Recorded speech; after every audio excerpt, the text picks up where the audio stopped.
Okay, so welcome. You know what this is. You know who I am. Let's just get this started. Like to holler for the shirt. All right, so I'm sitting here for the longest time trying to figure out what stories to tell, because what stands out as crazy to me as a witness might just straight up seem unbelievable to you as the uninitiated. And now there are people who can verify a lot of these things that I'm talking about, like what field service is, what it's about, what the memorial is, what these terms actually mean, in case I've lost anybody. So I basically decided that what I'm going to do is tell you stories that other people can verify, number one, and some of these things you can't verify, but it'll, I think, help get you into the mindset of what I was seeing, the context of what I was seeing and how I was processing this, because I was raised as a witness. So a lot of these things you don't really get unless I explain it. So the first thing I'm going to explain, the first story I'm going to tell is to answer a question somebody asked me earlier. Like, why did it take you so long to start to wake up and start to really think about what was going on? And I realized it's because of some things that I experienced as a kid.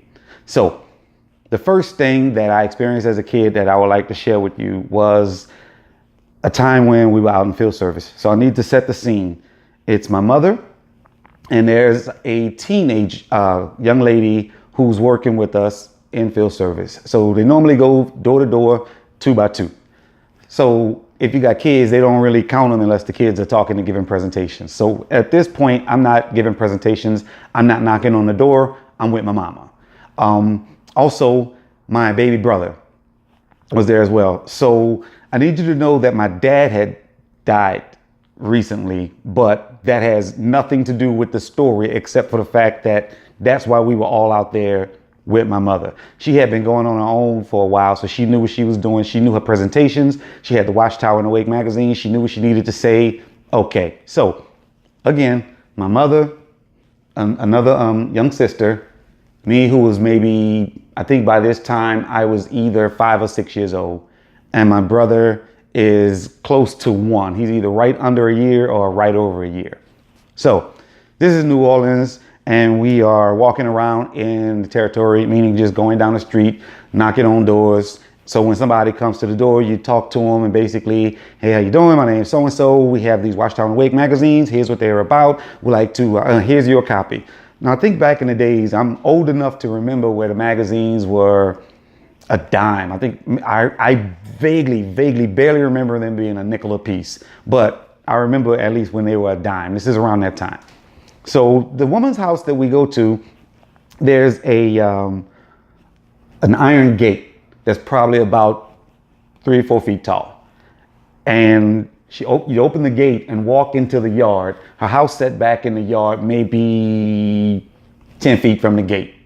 Okay, so for this one, we go in and we get there, and the young lady is going to stay with my brother with the stroller right on the other side of the gate. So they basically stop here, and my mother and I go in. So we knock on the door. She knocks on the door. This lady comes to the door and she's, hi, good morning. So my mom goes into her presentation, says who we are. You know, I'm Anna, this is my son, and we're Bible students in your neighborhood, and we talking about this and blah, blah, blah, blah. What do you think about that? And oh, nice. Okay, cool. So I like to leave this with you for a contribution of such and such. The lady says, okay, that's fine. Hang on, let me get my pocketbook. She turns around, and when she goes back in the house, my baby brother starts screaming. I mean, screaming bloody murder. So we both turn around and look, and we both go over to see what's going on with him. We step on the other side of the gate, and the gate closes behind us. As soon as this happens, the woman comes back to her door with the biggest German Shepherd I'd ever seen. She opens the door, this German Shepherd comes, bearing, running. And we're only maybe 10 feet from the door. So you got my baby brother screaming, You got this noise from back here. I'm freaking out, turning around, looking, and this dog, it seemed like he might have just took 2 steps. One from the porch, down on the ground. The next one, he's up on the gate, right in front of me.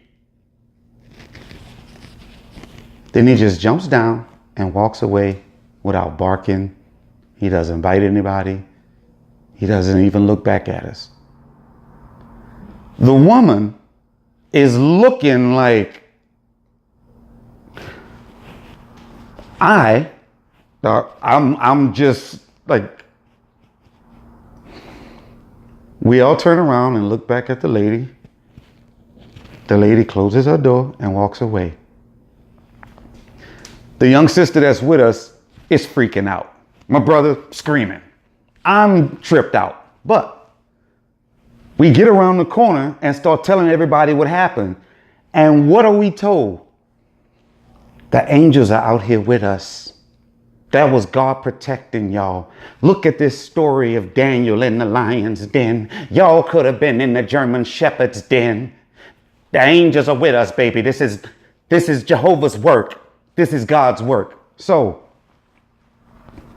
yeah, I know it's a cult now, but that was like the scariest and coolest thing I ever saw. And that was just one thing. That's like one of my earliest field service memories I haven't even thought of for years. So, like I said, I want to keep these short and simple. Let me know what you think about this presentation, the background, the whole nine. And that's it. Holla.